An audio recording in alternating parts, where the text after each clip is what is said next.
Welcome to episode 108 of Nobody Special. In this episode, we talk about Danny constructing his faith. The Gospel Outpost presents Nobody Special.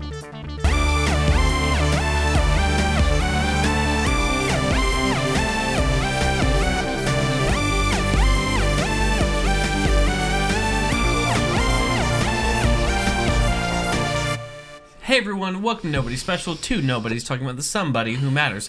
I'm Danny, the host and Can He Build It of Nobody Special. And I'm Caleb, you're the host of Nobody Special. This is a podcast where two generations of people talk about God, pop culture, politics, and everything in between, all while not taking any of it too seriously. Hi Caleb. Hello. We are back for part 2 of our special episodes of Constructing Faith. Yes. But first, I think more important, something I want to talk about briefly. Okay. There's a movie that I've been wanting to come out for a while. All right. And it's just not going to come out. Uh-huh. The New Mutants movie is postponed again.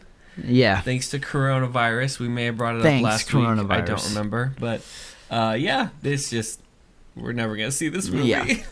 It's all right. I have the hiccups, by the way. Oh, well, we'll edit them out very painstakingly. So Painstakingly. No, yeah, that movie, because Corona, they're having to cancel it. Yeah. Not cancel it. Postpone it. Postpone it, yeah. Again, yeah, for a long time. Right. It's been like 3 years. Everyone's going to forget about it. It's going to release, and everyone's going to be like, oh. Like, who is this? It was supposed to come out pretty close to Wolverine. No. The Logan one? Yeah, that one. Yeah. Yeah, it was supposed to come out pretty close after that, but it just didn't.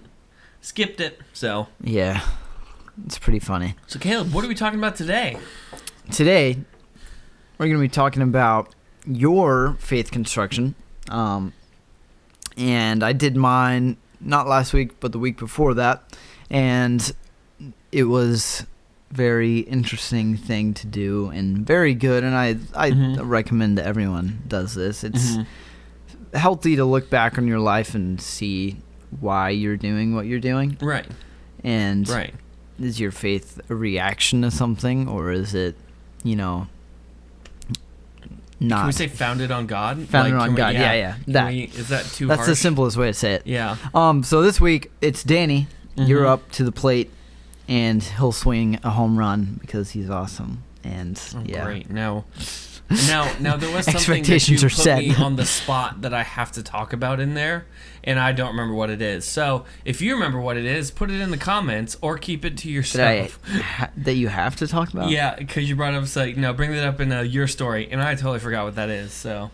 Was that where our paths? No, I think it might have been the Dark Ages. Oh yeah, and I'll get into that a little bit. So, but yeah, the Dark Ages. I'm excited to do this. Actually, I had to do kind of a similar kind of assignment in seminary. Only I had to do like 3-hour presentation on me. That was not the most fun. Just because I ran out of stuff to talk about. My life's not that interesting, but but overall, this thing started because of the trend or the fad of deconstructing faith. Yeah, and I do think it's important to spend time and actually work through the story of our coming to Christ and be honest about the struggles. And I think there's a scripture that also encapsulates that a bit from Philippians 2:12 through 13. Caleb, you want to hit that up?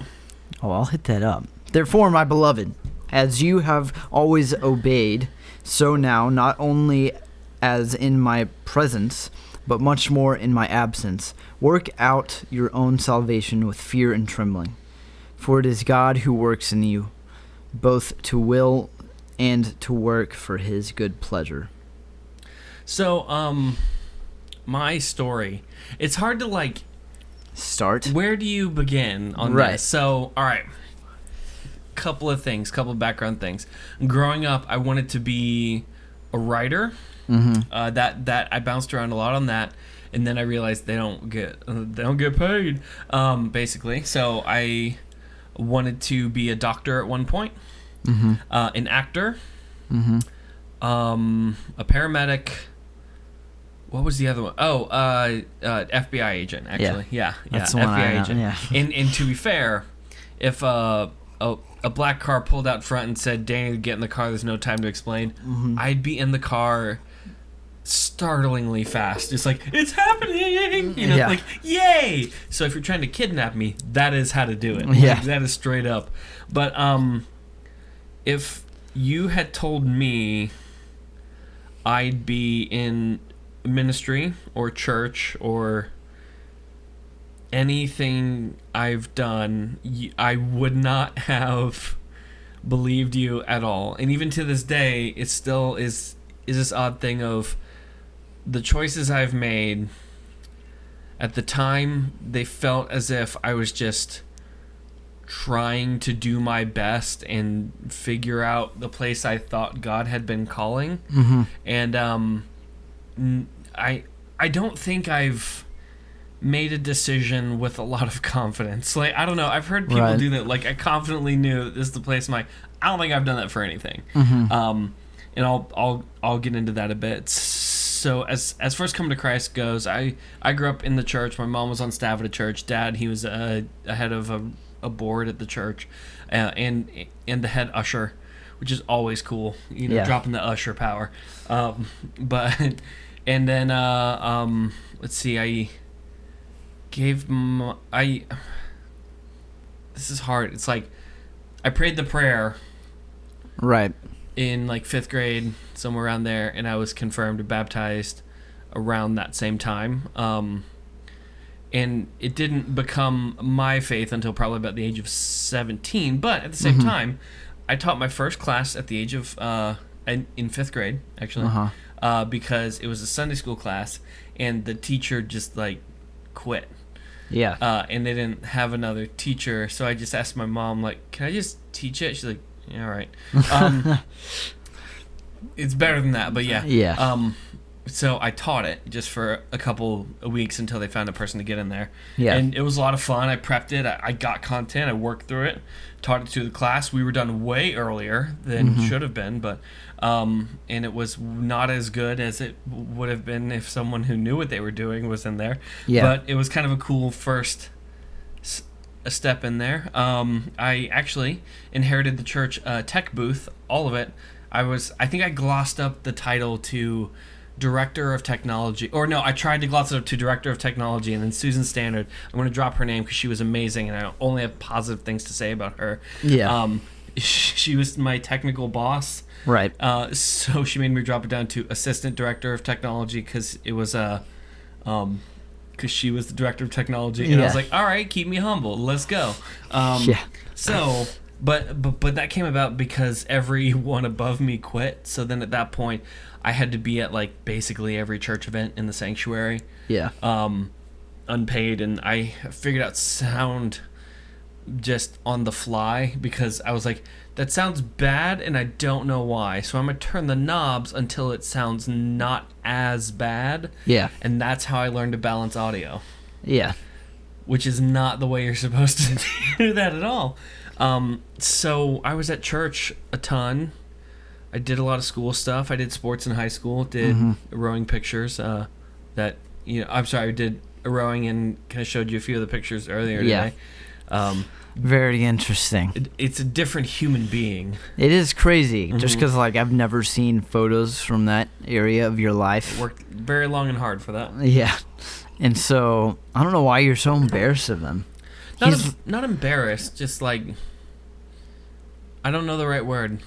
But it's crazy to like see you as so young, and it's like just weird. But thank you for showing me those. Yeah, I'm worried. You made me text them to you, and that's the one I'm really worried about. I'm gonna be honest. I just texted them to my sister. Did you really? Worry. Yeah, I did. Oh wow, that's not okay. Oh darn it. Okay, so all that to say, anytime on a Sunday morning that I'm not at church, there's something that feels weird or off about that. I was actually just thinking about this the other day. There are, and this is going to sound not as I'm trying to communicate it, so maybe clean it up for me, help me out. Okay. There are people that have 2-day weekends.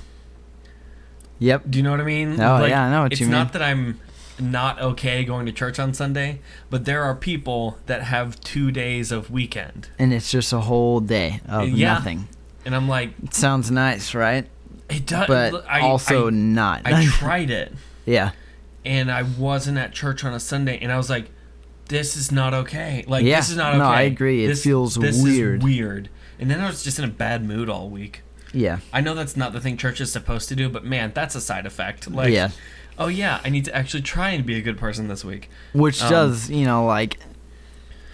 Sunday, everyone always acts like Sunday is the Sabbath, even though it's just not true. Like, Saturday is my Sabbath, 100% of the time, typically. If I'm not serving at church, then I would count it as my Sabbath because it's obviously more relaxing. But like, I can bet with pretty clear certainty who we're getting an email from this week. Pretty clear certainty. Hi, Jake or Matthew. We will be fielding your emails as soon as you. Do they disagree with that? Huh? They disagree? You can go ahead and send them at the form at the bottom of the page of the Gospel Post. If Sabbath is a day of rest, nobody Saturday special. is mine. That's all I'm saying. Yep.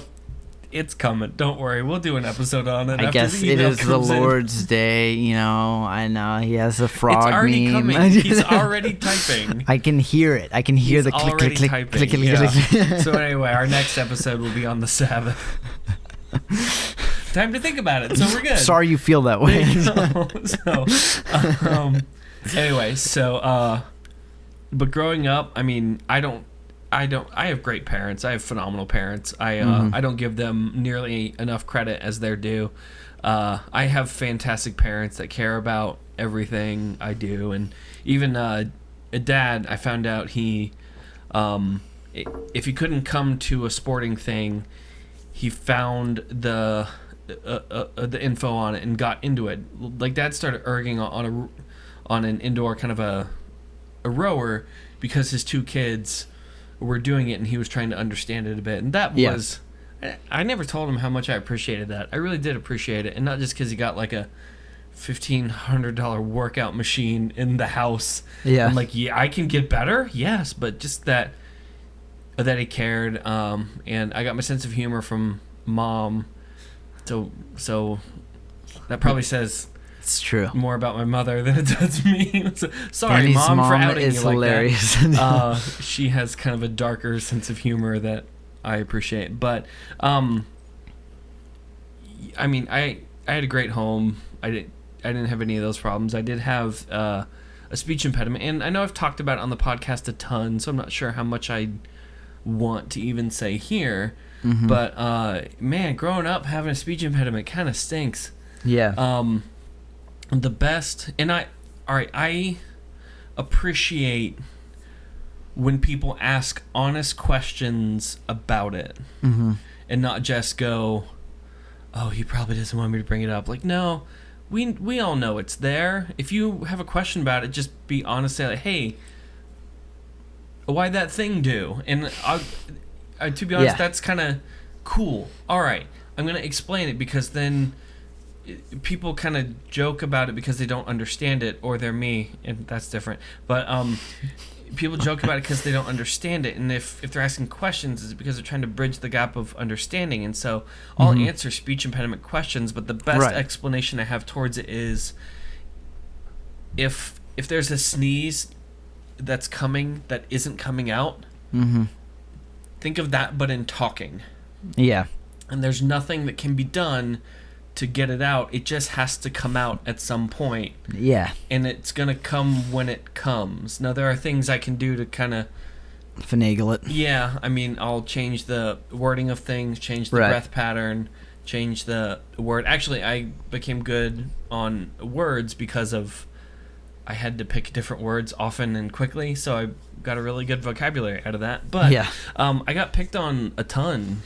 Yeah. Just like on a day-to-day basis of, getting called to read in class became a terrifying experience even through high school. Right. There was I still have a few memories of times I got picked on because of it. Time in fifth grade, a guy, he just kind of made fun of the way I spoke. I have no idea who this guy was, and I came back into class just like trying not to cry, and it would have almost been better if I had just full on cried, because it's like if they're crying, it's like, yeah, something was bad. It's you're like, no, I'm fine, and you're like, oh, that's right. So anyway, a greeter at Walmart actually made fun of me when I was asking for a card at one point. Wow. Yeah. Walmart. We're not judging their attorneys, but it happened. Yeah. I had a math teacher in high school ask me if I had a problem saying numbers or something.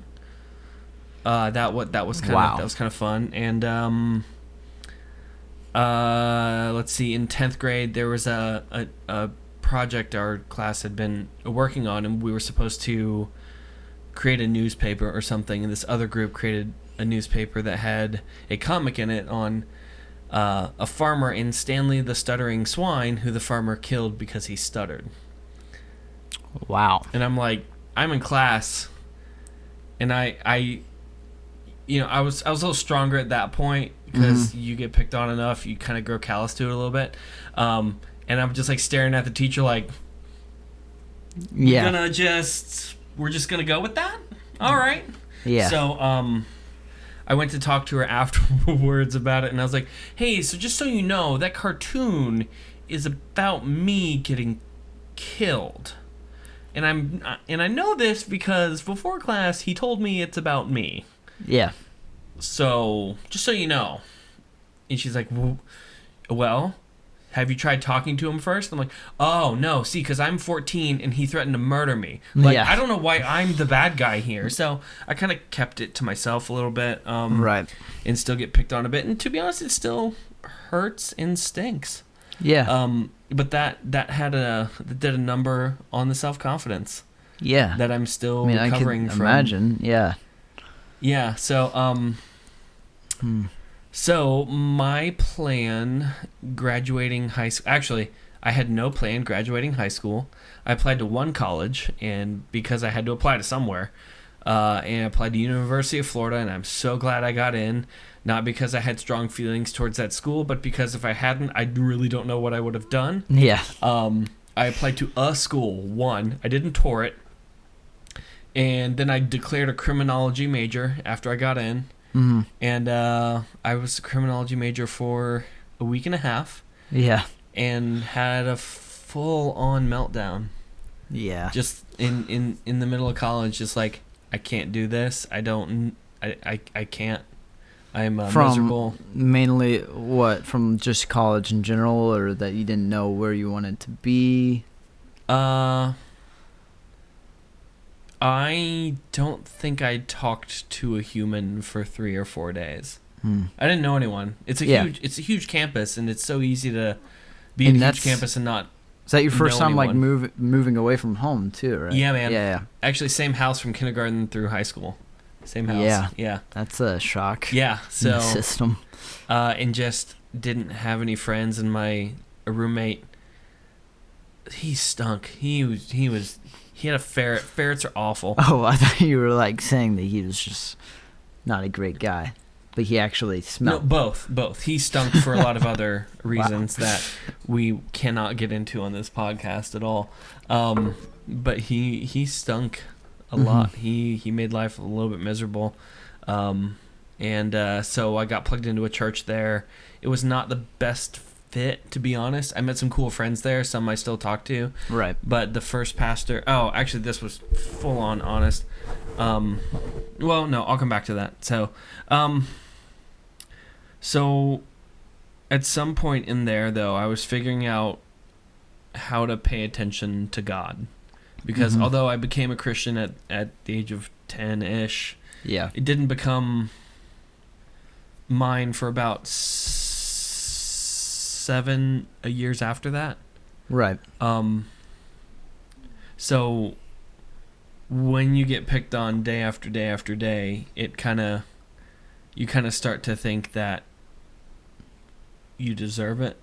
And that's what I did. And so I found trouble that gave temporary pleasure, and got into trouble. And kind of for parts of it, I was just like, oh no. And kind of pretending and trying to maintain some kind of plausible deniability. And then at some point, it just kind of,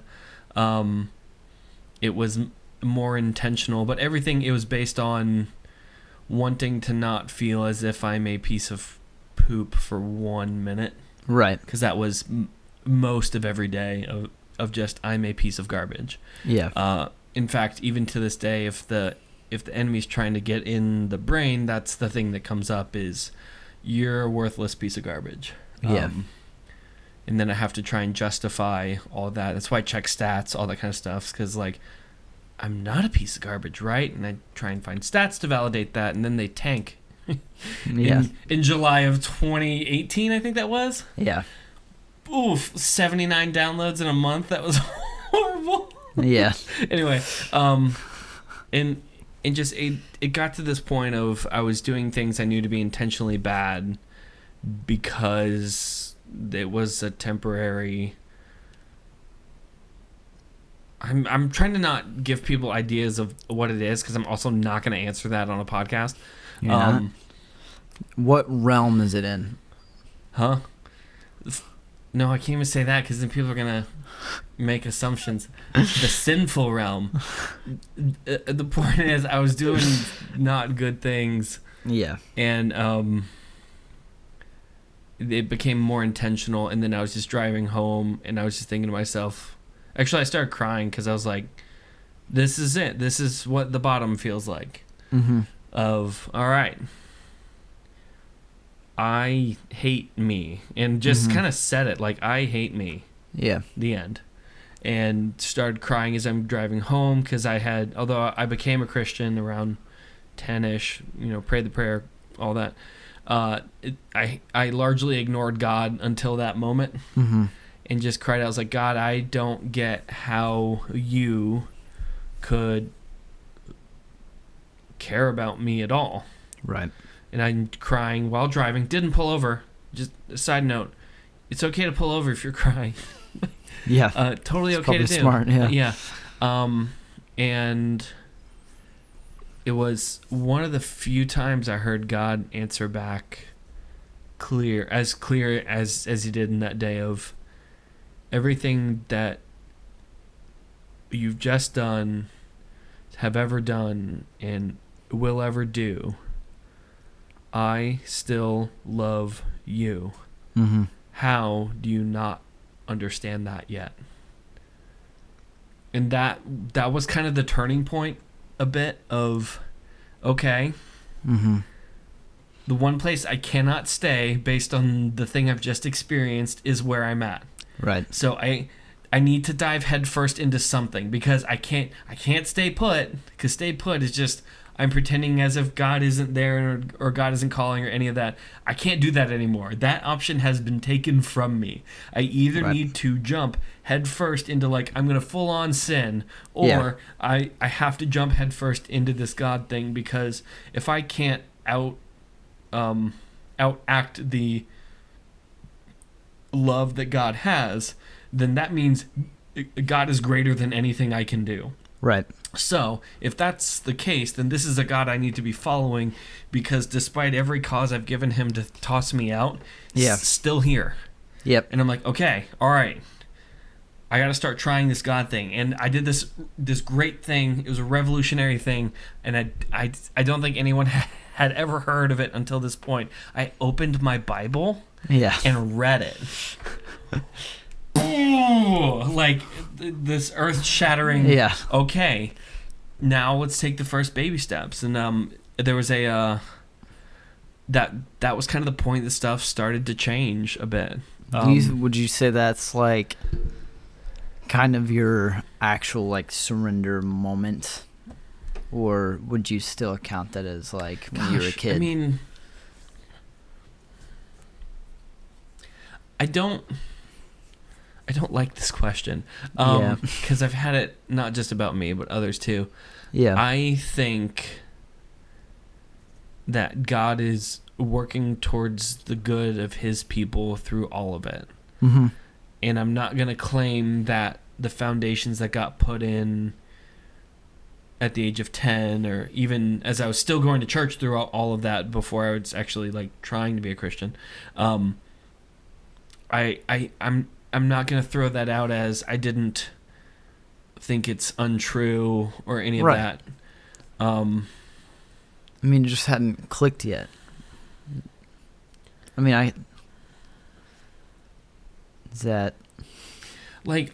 I would have answered I was a Christian. Right. At the age of 14. And there would have been no evidence to back that up. Actually, I had that conversation. I told someone I go to church, and they said, oh, I didn't think that you were the church-going type. Rude. All right. Ouch. Fair. How dare you? Fair. I get it. Yeah. But I'm not... I knew it, and I needed to know it before I got it. Mm-hmm.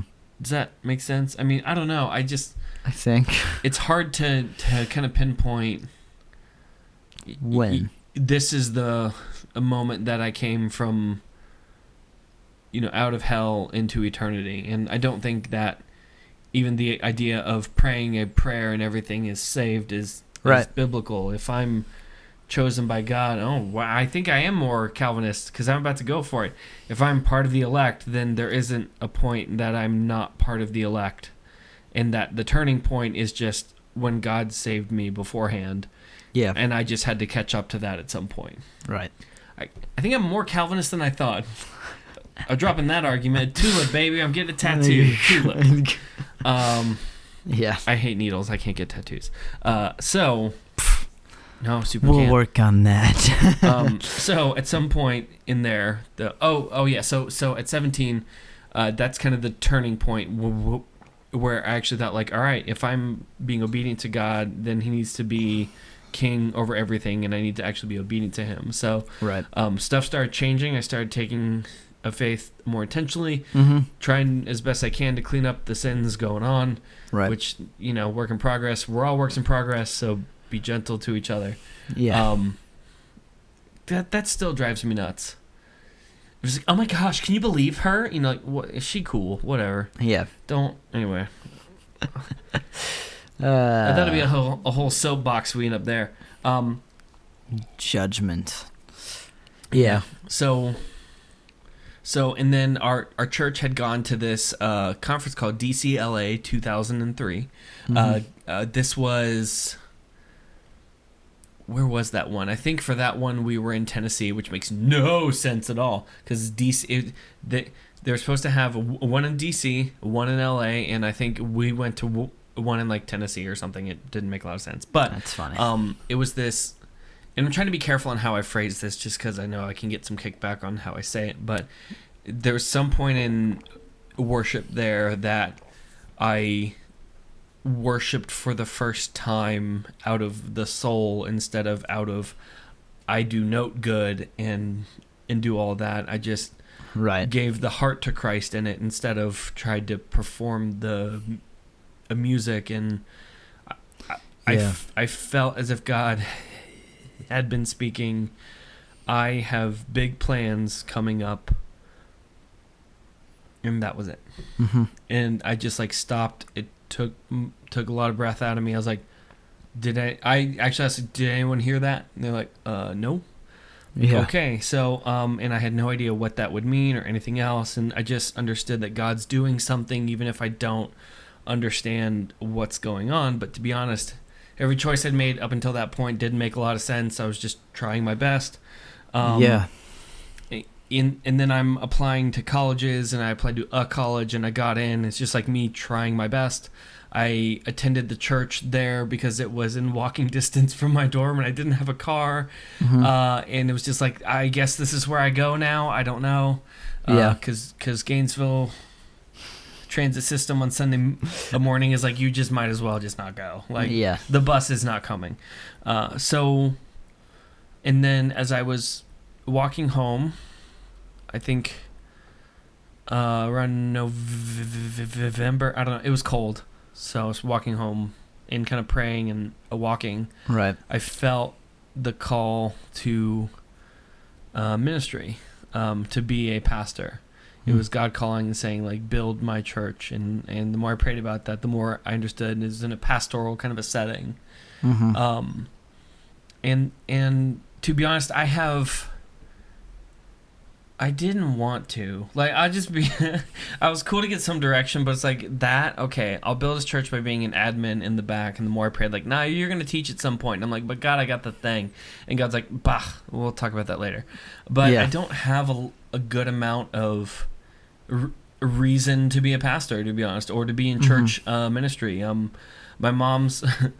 I don't know if I'm allowed to tell this, but we're going to go for that one anyway. My mom's first pastor murdered someone. Murdered. So, like... Wow. I didn't know this guy, but she had a pastor who murdered a guy. My first pastor made some, we'll say, morally rough choices. The second pastor I had, he was not... I'm trying not to give out identity. It was... a rough time for me and my family where we had to end up moving churches. And around the time I went off to college, the first college pastor I had, he phoned it in. And that's all I'm going to say. He phoned it in hard. Like, he was just... Right. Yeah, it was sad. And then the next pastor after that, him and I super didn't get along at all. Like, a bit. We did not... enjoy each other's presence. So part of that, I will take some of the blame on that. I can be, especially at that point, I was stubborn and strong-willed. Yeah. As I don't have to tell you. Yeah, I guess. So this idea of becoming a pastor, it was just, it doesn't make any sense. Right. And then to be called to, like, teach at some point, like, that didn't make sense either.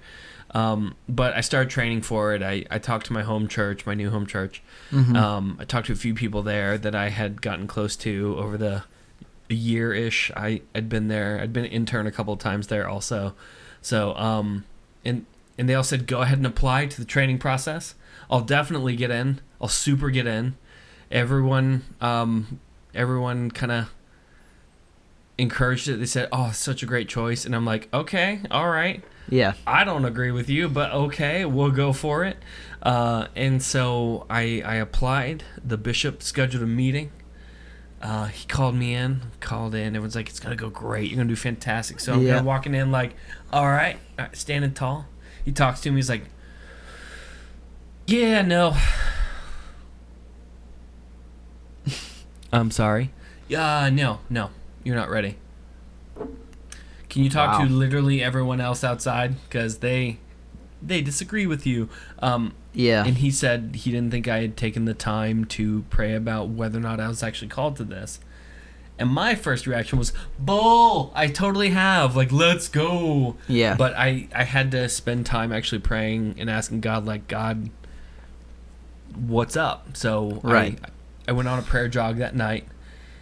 And I was just like, hey, God, you called me to this dumb thing. Yeah, I was getting really aggressive with God, which is always fun and dangerous to do. Yeah. God, you called me to this. I feel as if this was the place I'm supposed to be. I'm supposed to be here. I've done this. I've done everything. I'm supposed to be faithful. So, answers. Right. Let's go. I need some answers, please. And I just flat out asked God, like, God, can I actually do this? And the answer I got back, it was another really clear time hearing from God, was no. Yeah. And I got so mad. I was like, you told me to do that. I felt you told me to do this. This is the calling I felt. And I brought up the time and the place. You know, this, everything else. I don't want to be here. You wanted me here. And now nothing else feels as if it could be any kind of enjoyable because I feel this is the place I'm called to be. So, like, what? And God said, no, you can't. But I can. Yeah. And that was the missing piece of needing to trust God for every single step, even when it doesn't make any kind of sense. Yeah. So I finished out college, came back, applied, got in, trained, and a lot of other stuff happened. But, yeah. You know, trained as an intern, took over program, applied for a job, got turned down, and then threatened to walk, and then got hired. So that was... What? Yeah. No, yeah, I wasn't the first choice, which was a real bummer. Yeah. Apparently not everyone on the committee thought I was the right one. I was like, whatever, okay, that's fine. So, but by that point, I had spent 3 years as an intern. I'm like, all right, I gotta go get a job. Yeah. I'm working at Chick-fil-A, which, super grateful for my Chick-fil-A days, by the way. Eric, you're amazing. Thanks for getting me that job. And I was going through seminary at the time, so that was a lot of fun. Really hard. Actually, almost dropped out of that too, but we'll get into that maybe. Yeah. Wait, how long is seminary? Is that like 2 years? How long? No. It's 4 years. Like another 4 years? A Gordon Conwell's program is supposed to be 5. Wow. It can be done in 3 to 4, but you got to be working hard. So you did the full 5? I did the full 6. So you've done how many years of college? More than I should have, yeah. But wow. About 9 and a half, yeah. That's crazy. 120 credit hour undergrad, a 90 credit hour MDiv. Right. Yeah. So. Dang. Your boy's been to some schooling. Yeah. So, yeah, and just after that, after getting that job, the church I was at, they had some real big internal strife of a lot happened. Someone accused the church of embezzling money, and they didn't. They had good record keeping. They accounted for every single dime and penny, but right. They accounted for all of it. It just kind of tore the church apart, almost caused it to close, a bunch of other stuff. And this was about the time I was coming on staff as the youth director, and I felt I had to close the gates a bit. So nothing got in and nothing got out. Where the church, for a bit, they bled people. I lost 2. And I wear that as a badge of honor and have the scars to prove it. Like, right. I fought hard for that everyone there is protected and taken care of. So yeah. But that took a toll on me emotionally. 'Cause every day it was fighting, and then around 2012, everyone I know moved. Like everyone moved. All my friends moved, and then mom and dad moved, and then I had to get an apartment. And we gave it a nickname. It's not a nice nickname. It was a garbage hole. And is that the one? That's the first one, baby. Dang. Yeah. Yeah. So I found myself in an apartment working 60, 70 hours a week, doing 3 jobs in school, and just throwing up or having a nosebleed every day for about a year. Yeah. Yeah. So, dang. When they say take a Sabbath... Take a Sabbath. Take a Sabbath. Take a day of rest. Yeah.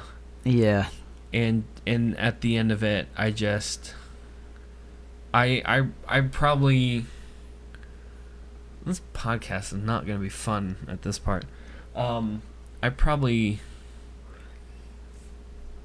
cried once a day for about 9 months. Yeah. Yeah. And then went to church and lied a lot. Because I can't dump problems on high schoolers or middle schoolers. I can't do that. Right. That's not fair. And I felt very isolated and out there. And then at some point my job changed, and then to try and start an intern program, which I was super all about, and it just didn't take off. Gave it my all, and that at the end of that it was just like, all right, internship didn't start, so you don't need an intern director, so yeah, do what you got to do, and hit me. And by that was, I think that was what, 2013. think so. Because of the amount I was sleeping a night, which was only like 4 or 5 hours most nights, and 60, 70 hours a week and then school, I don't have a lot of memories from 2013. I just don't have them. Yeah. I can't think of a time I took a shower in that first apartment. I know I did. I just can't think of it. Yeah. I think it was on the right. I really don't know. I'm trying to remember which I think it was the on the first right one. So what is it? The apartment where you walked in and the couch was on your right? Mm-hmm. Yeah. Oh yeah, I don't know. Yeah. I was only in that one like once. Yeah. Yeah. Don't have a lot of memories just because like I crazy depressed and all that going on. So yeah. In talking about faith, my biggest struggle has been wanting to quit. Mm-hmm. I mean, not quit the faith, not, like, I'm deconstructing my faith, or any of that.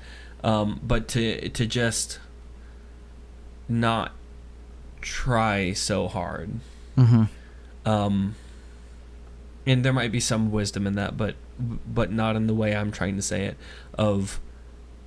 There are plenty of people that are saved, and this sounds so selfish to say, but there are plenty of people that are saved that don't try. Do you know what I mean? As in, like they have less struggles. They choose to have less struggles. They choose to have less struggles. Do you know what I mean? As in, it's like an alcoholic. If they're gonna stop being an alcoholic, then they have to. The first thing that they have to do is choose to stop being an alcoholic. If I'm a sinner, the first thing I have to. Well, this isn't true. If I'm trying to give up the sin because pursuing God is worth more, then the first thing I have to do is choose to give up the sin. Okay, like I would rather have God than this thing. Right. And a lot of Christians, we all have those blind spots that we know about. A blind spot's not even a good term because you definitely know about it. Because you're not an idiot, and God kind of shines a lot of lights on those things. Like, that's got to go. That's not from me. That's got to go. That doesn't validate their faith, but I wanted to like sleep in on a Sunday. You know what I mean? It's like to not have to put in all the effort and that kind of stuff, and then like that's the kind of quitting I want to go back to. And then every time I think about that, I go back to that idea of, but God loves me despite the worst I've ever given him. Of course choosing him is better, but that is the two struggles are you're a piece of garbage and quit. And I do think those two are tied together.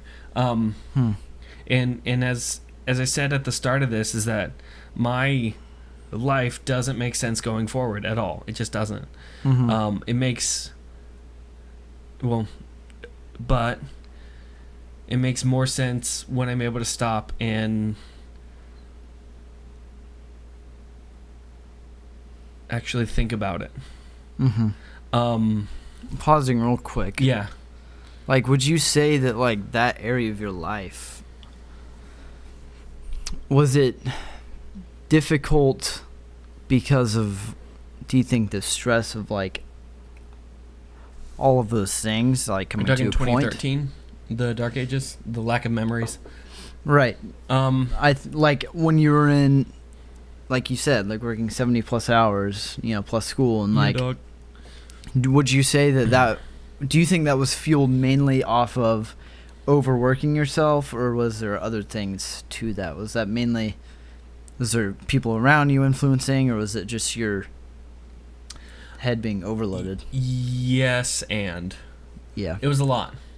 It was working too much, not taking a day off. I mean, I didn't take a day off for a year and a half, which is super not healthy. What? Yeah, man. I can't even imagine that. It's not good.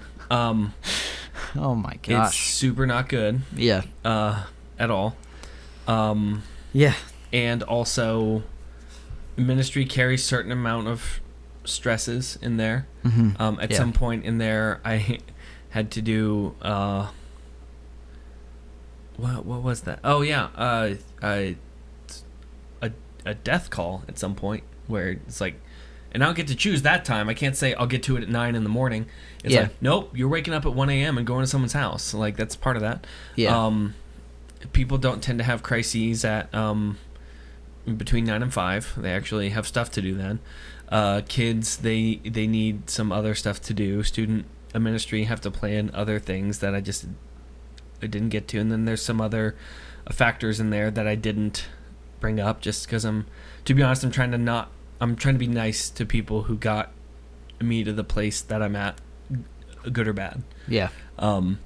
But there was a high amount of stress going on because of everything going on in the church. All of us made really hard decisions, tough calls, difficult choices. I mean, I talked about one that I had to go and say to your group, I have to go hands off because there's fires over here that I have to put out. Yeah. And they're big enough fires that I had to put them out. So this other thing needed my attention. Yeah. When I wanted to give it here, I knew I was needed here. Right. That is one thing to clarify, is that just in case you missed my episode, go back and watch it. And just don't know what this relationship started as. Danny was my youth pastor. Yeah. And yeah, so I went to the church that he was the youth pastor at, and watched me live for 2 years. Hey, I'm so excited to be here tonight. Anytime a youth pastor says that, I would say it's normally a lie. I'm so excited to be out late. Like, I have this no running joke with all of the youth pastors I know, and it's just like they have their youth pastor voice and like attitude. And I like anytime I see it, I'm just like, cut that. Like, I want to talk to you, not this facade. Right. And I understand it's like useful, and like kids don't want to. Right. Typically, it's not. They can't interact. It sounds terrible. It sounds like you're faking, even though it's kind of just. No, it's Just contextualizing. like, it's not exaggerating, but like heightening one part of your personality more than the other for a time being. It's speaking to a context. Right. The message didn't change. I mean, even in preaching, the message doesn't change. Yeah. The way I give it does. Yeah. In the same context that if I'm speaking to a Spanish-speaking crowd, I'm going to speak Spanish. Right. And not because I'm fake. Well, I can't speak Spanish. Please don't send me on that trip. If I'm speaking to this crowd, I need to speak to them in a manner that they can actually take it in. Exactly. And to students, that is a specific kind of phrasing, word choice. All these things come into factor, and that's just a matter of communicating. If the problem pastors get into is that they tend to sacrifice the actual content in the middle of the context, and that is just flat out dumb and heresy. Yeah. I mean, even this, like, I'm not lying to you guys with this, facade, but like, this is me, but I'm just kind of heightening one part of my personality where really I'm very introverted, and I am too. People don't believe me. Typically wouldn't, talk for this long with this amount of energy. Right. It's just kind of. And sometimes we still don't do it. And I don't think I could do this without coffee. That's part of it. That's why we got the mugs. Like. But yeah, getting full circle. Yeah, Danny was. Yeah. My youth. Wait, no. I don't even know what we were talking about. I'm getting confused now. But I got you, fam. Danny was my youth pastor. Yeah. I don't know where we are. So all that to say, the biggest struggles I have in faith are wanting to quit, or to just not care as much, and thinking that I'm that I don't have a purpose, or that I'm a piece of garbage. Right.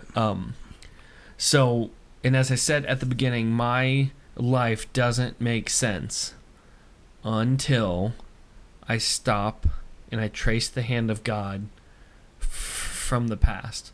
The speech impediment thing, I prayed numerous times, God, I know that it's possible to do miracles, so take it away. I don't understand why is it still here? Take it away. And there was a one time I was angry at God, very angry at God, just asking, like, why can I not talk on the phone good? Please just take this. I'm supposed to be teaching, and I'm a piece of garbage until this is taken out. And God said, yeah, I'm using that. And I'm like, that is a stupid answer, and I hate it, which is a really dumb thing to say to God again, that I haven't been struck by lightning. Grace of God, baby. Yeah. So then a few months after that, or it was a fair amount of time after that, this kid came in. This kid, he was small, young, about 14, had same speech impediment, actually born in the same town I was born in, and his mom had been praying for him to find a person, an older male, that could spend some time talking to him. And as he came in, the first thing I saw him come in, and it was as if God kind of stuck a hand down from heaven, slapped me in the face, and said, "Pay attention there. Pay attention to that one." Yeah. And I'm like, I got to know this kid. He's born in the same town, speech impediment, all that. And as all that's coming out, I heard God say again, like, I told you, I'm using it. Yeah. I'm like, all right, I'm fine with that. Yeah.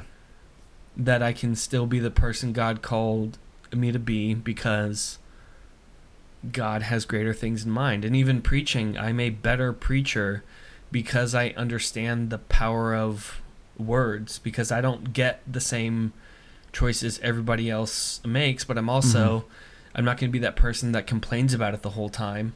I have to study harder,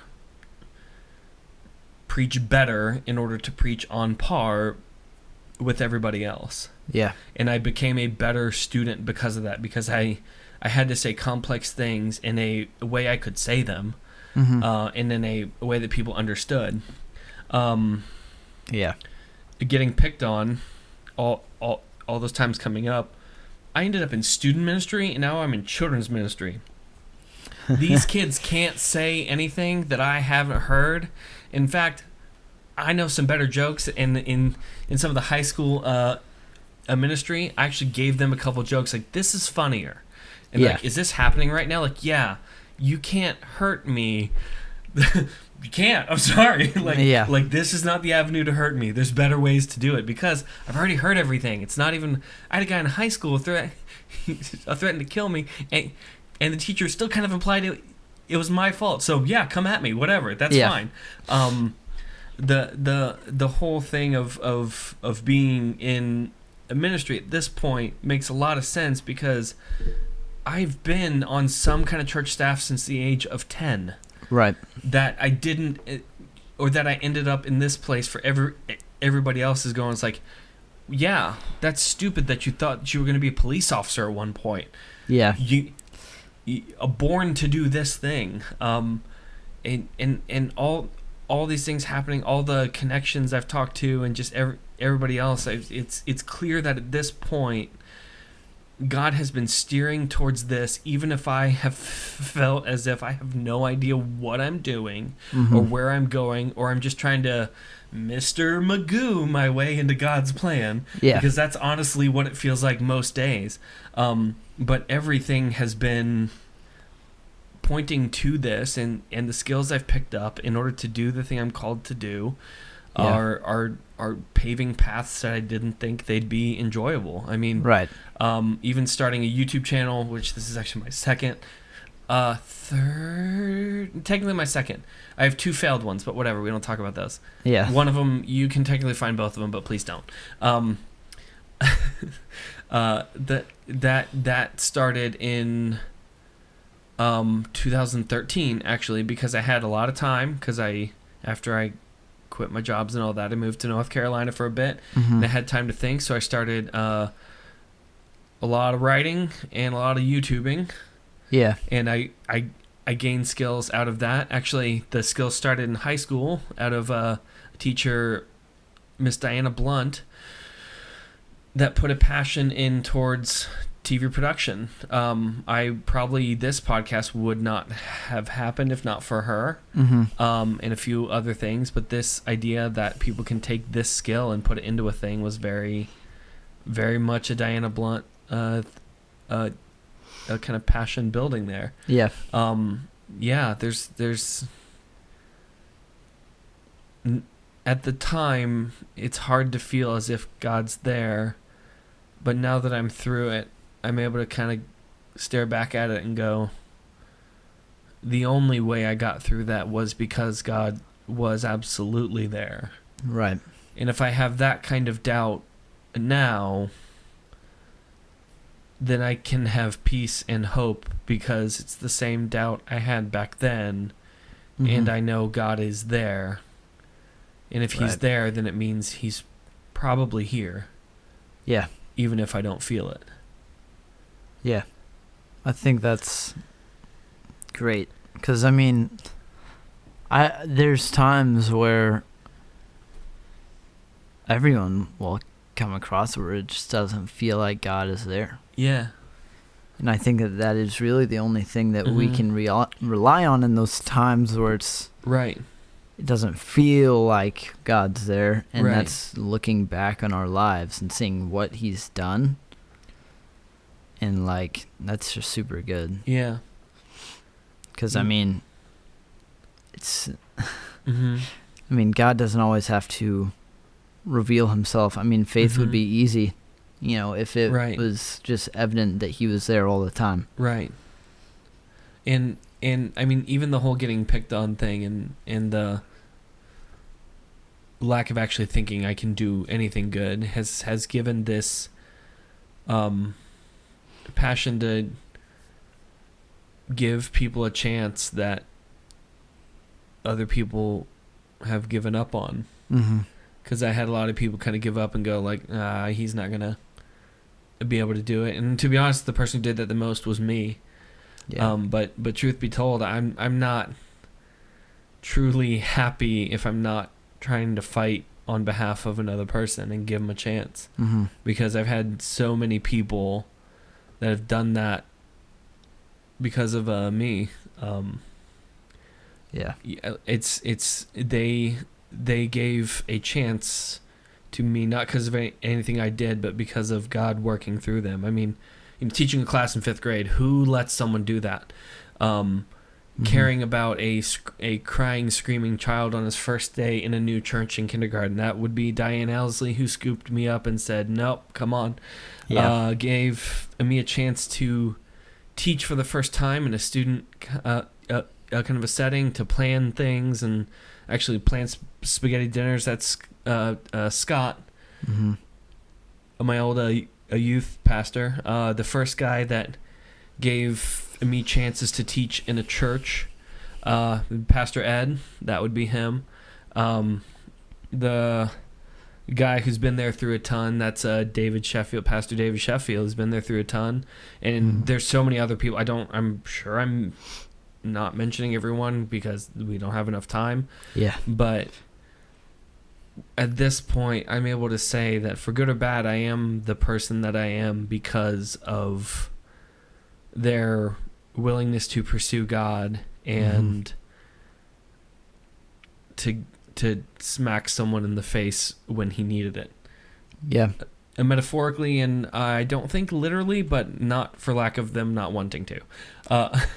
Yeah. Especially Ed. I'm sure I mean, I think that's something that's common in both of our stories. Yeah. And that's super encouraging. It's just like even small stuff. Right. Like something small that you say or do or to someone who is younger, to influence someone that's younger than you, like can be super impactful. And that might be something that they remember for the rest of their lives. So take any opportunity you can to help encourage and build the younger, youth and the younger youth. The younger youth.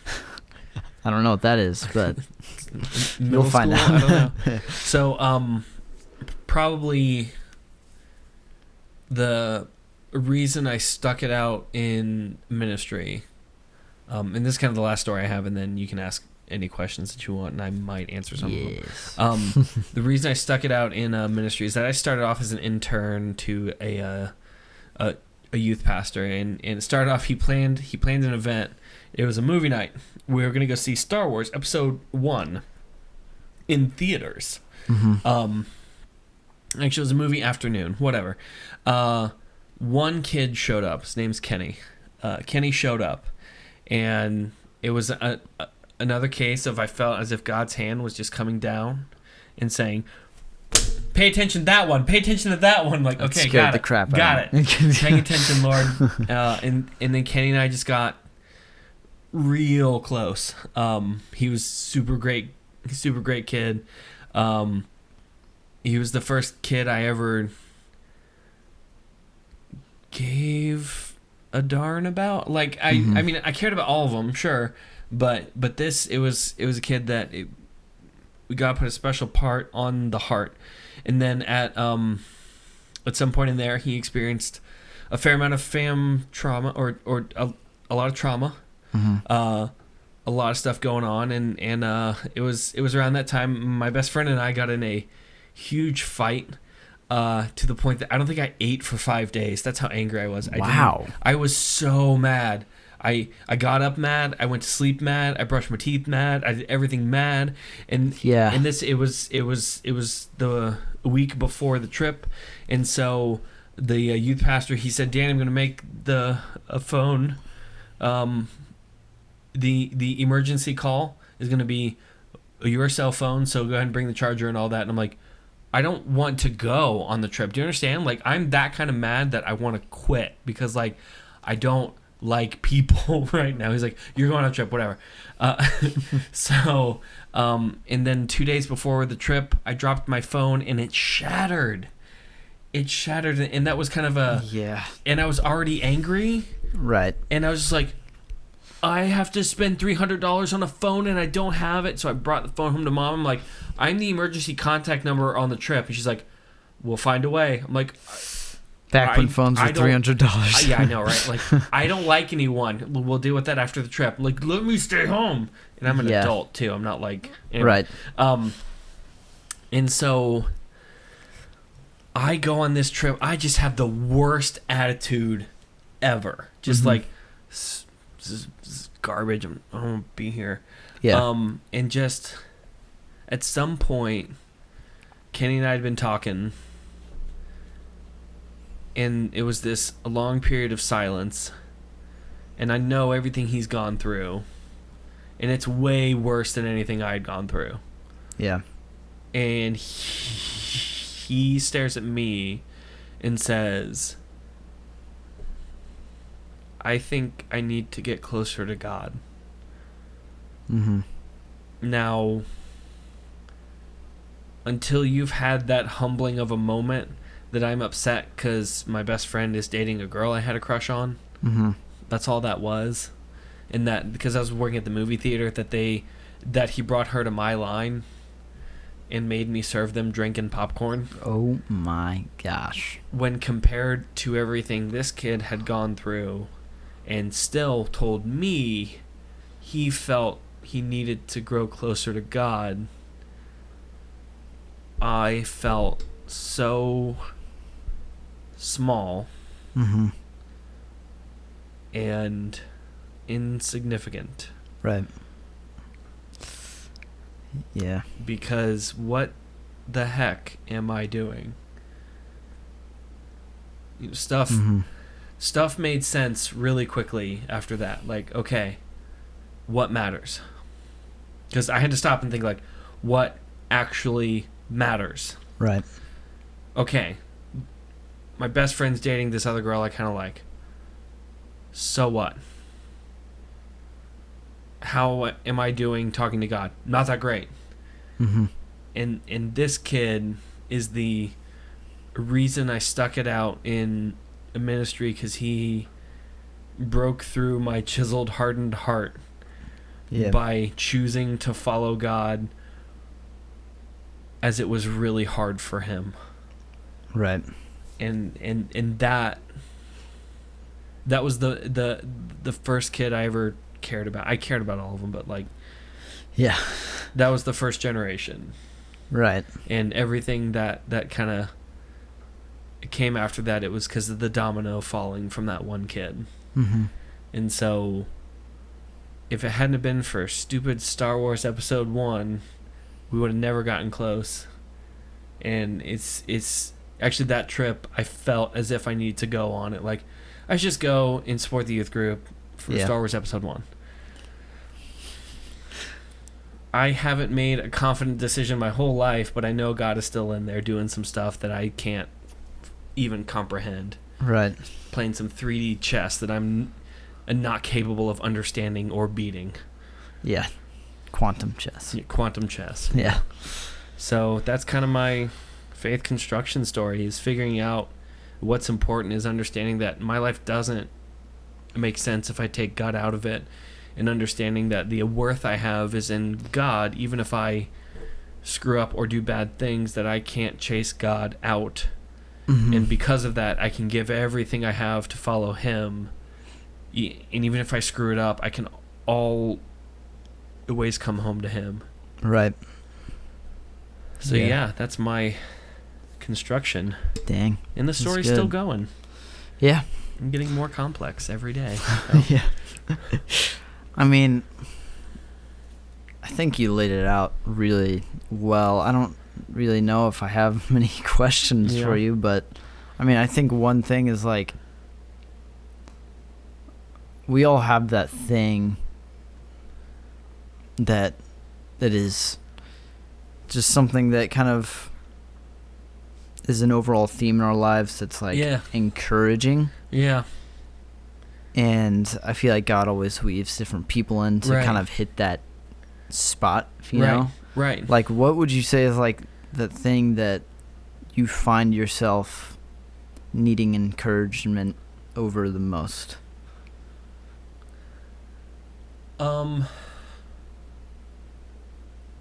Gosh, that's a hard one. So the lie of the enemy hasn't fundamentally changed since I've been 5, and only because I don't have memories of 4. Yeah. I also don't have memories of 24, but that's different. Again, completely different. The lie of the enemy's been the same. Mm-hmm. And everything kind of stems from that, of you have no worth and are useless and bad at the thing that you do. Mm-hmm. And that's been a journey. That's been a long road that I'm still on. Right. And I think that's just part of learning to trust God on that, because if there's a thing in the back of the brain that's kind of the internal monologue talking, and it's going, you know, you're garbage, then I know that that's not God, because in Christ there's no condemnation. Mm-hmm. And if it's condemning, then it isn't Christ. If it's trying to destroy a person or steal from them or kill them, then it's not out of Christ. Christ is, you know, the enemy comes to steal, kill, and destroy, and Christ comes that all of us can have abundance in our life. And that's not a monetary or any of that. It's actually joy in Christ. Right. And that's, as far as encouragement, it's learning to get out of my own head and understanding what God can do when I give Him permission. Yeah. That sounds not... God can do whatever He wants, just to be clear. But if I'm bowing before Christ, then I can do immeasurably more than I can just trying on my own. Yeah, it's a different attitude. Yeah. And it's a level of productivity in your relationship with God that's, like, a lot quicker if you just let God in. Yeah. I mean, there's a song, we were talking about that the other week in church, where it's like, wow, I mean, I'm kind of blanking, but it's talking about, like, God kind of moving in us. Right. And And basically, our pastor was like, he's going to do it no matter what. Right. I mean, so, like, it's Right. either you're along with him or Right. you're just going to be a bit more surprised when it happens. Right. I mean, even at the end, it's either we're going to bow or we are going to be made to bow. Yeah. There isn't a scenario that I don't bow. It's just whether or not I got kicked in the knees in order for it to happen. Yeah. I will bow or be made low. Yeah. Like, that's... I picked the good one, you know? So... Yeah. Yeah, I don't know. I hate that my generation is struggling through so much anxiety and everything else because it's a foothold of the enemy. And I understand there are people that they actually do struggle through this, and hey, there's no shame in seeing a counselor or therapist or anything. Mm-hmm. Even if Ferrari needs a tune-up, I recommend... counseling is wonderful. Yeah. So go to counseling. If there's ever thought of like someone might judge me, well, do you know who won't? The counselor. Yeah. Like they're fantastic. Yeah. I don't know where that kind of thing of like therapy is bad for Christians comes from. If I break a leg, I'm going to the doctor. I'm not going to be like, people might judge me for having a wonky leg. Go to the doctor, dude. Like, yeah. So anyway, yeah. It's, but there's this kind of general anxiety everyone faces that I hate that my generation struggles through it because it stinks. Yeah. Watching people go through that and just trying to... Man, props to anyone that's actually in the middle of that and actually fighting through it. Man, keep up the good work. Keep eyes on God. Keep pushing. Keep doing all that because... Right. You know, there's no condemnation to those who are in Christ Jesus, and to be honest, we are more than conquerors in Jesus Christ. So anything that I'm scared about, Christ has already kicked its butt and kind of declared, like, yeah, that's mine. Yeah. I took that one way or another. So, yeah. Right. I don't know where I got there. Sorry. No, I mean, that's Someone good. needed that who's listening. That's for you. Yeah. I was going to say a name there, just really make it personal, but I'm like, don't do that. Jim. Yeah, Jim. We know you're watching. Yeah. I mean, I think that your story is super encouraging because it has so much relatability, but I mean, also it's... I hope not. Not at the same time, if you know what I mean. Is that wrong? More so, I hope no one relates to this story at all. It's more... it's encouraging. Honest. Yeah. And I think the thing that sticks out to me the most is, like you said, that it doesn't make sense, like, where God's path is going to us. And for you to, like, see that and then take a step back and that seeing that God is moving in this awesome path through your life. Right.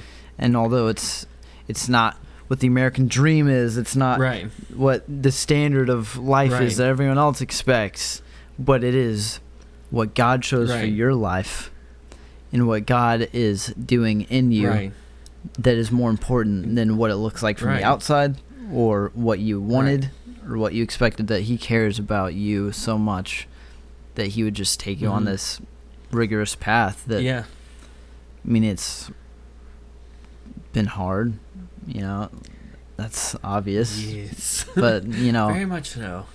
But it's cool to see that, and I think that everyone can relate to that, you know, that no matter how perfect your life seems on the outside, like, God is always taking you on some path that you never expected to go on. Right. We were actually going through pictures before this, and it was odd to think, like, all right. That was, I mean, there were ups and downs in that. There were goods, bads, and everything's in between, and I'm thankful for all of that. And parts of it I miss, but I'm not gonna go back and do it again. That this is a path that God has ordained from the beginning of time. Yeah. And I'm gonna move forward. And it will make sense at the end. I think as I get to eternity, there's going to be this kind of moment of going, as I stand before the face of God, and I'll just go, oh, okay. Yeah. I mean, I've seen God use you to impact many people, including myself, and I think that even that is worth it. Yeah. Like just one person, and it's crazy. I mean, you're not even close to being done yet, and I do need a nap though. Yeah. Take as many naps as you can. Can I get a nap? Well, you can. So our church, they have a thing that I have to take a spiritual day, and I actually put it on the calendar, and this time I'm actually going to do it. Nice. Yeah, I know. It's really good. If my coworkers are listening, take your spiritual day. We all know we need to. So just call them out, whatever. So I was at a conference, and this other guy talked about that for the first part of his spiritual day, he goes on a car trip. He just drives for like 2 hours. He hears sermon. He prays. He audiobooks, the Bible, that kind of stuff. And then he comes back for a spiritual nap. And it was at that point I pulled my pen out and went, spiritual nap. Tell me about this. Anything special? Tell me more. Is there a specific kind of like spiritual posturing that you do for the nap? How do I justify the nap as a part of the spiritual? Yeah. Like, teach me this. So anyway, I love naps. We're going to try that. Naps are like something that not many people appreciate. I don't know. I know people who don't.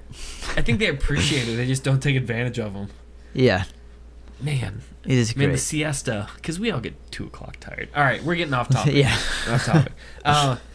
So that's my story, and I'm sticking to it. Yeah. That's not our ending. If you... I mean, real quick, though. I mean, I hope that God has used our stories somehow to encourage and I think that to not give up. Yeah. Like there's more. I mean, that's been the whole purpose is don't give up on faith because things get hard. Mm-hmm. And both of us, it got hard for different things going on. Mm-hmm. So just because it gets hard or things are confusing, don't give up. Yeah. Because there's a more joy in Christ than there is in anything else. Yeah. And if I had to go back and do everything again in order to obtain Christ, including the nosebleeds, the throwing up, the crying, everything, in a heartbeat, with 100%, I'd go back and do all of it again if it meant I got Christ at the end of it. Yeah. In a heartbeat. Mm-hmm. So don't give up. Yeah. And I encourage all of you guys to kind of do this yourself. Like I can't tell you how much of a journey just this thing that we've been doing on just reflecting on your past has been for me. This is really the first time I've done this. I know you said you had to do it in seminary. It was much longer, included a personality profile. Yeah. But I mean, it has been great, and it doesn't always feel great, like the process of just digging everything up. Like, for my episode, I know I just wrote everything down in a journal, like everything. Like, and it was a lot. And I've wanted to take a nap after. That's why these episodes are longer, because we are not good at concise. Yeah. So. And then I just went in and I highlighted everything that like I obviously wanted to talk about on the podcast that was more, impactful. Right. But, like just getting everything down and just vomiting everything on the paper or just even in your head, like in processing it, I feel like it's really brought me closer to God and just really been helpful. And I just feel like there's a weight like off the chest where it's like I know everything I've been through now. Right. Like I can account it and more than just like forgetting it and being kind of like, and you've been able to see God in it. Yeah, exactly. Yeah. That's the same exact thing like you were saying. And it's crazy. Yeah. It will take you on a trip. Absolutely. I think that's it, right? Yeah. So if anyone has any questions, the easiest place to go is to check us out on Facebook and Instagram at Nobody Special Podcast, or to go to thegospeloutpost.com/NobodySpecial, and there's a form at the bottom of the page, probably. I might have taken it down. Who really knows? Because I read one spam email on this show and then get, no joke, 200 to 300 in the next 4 days. Really? I read one...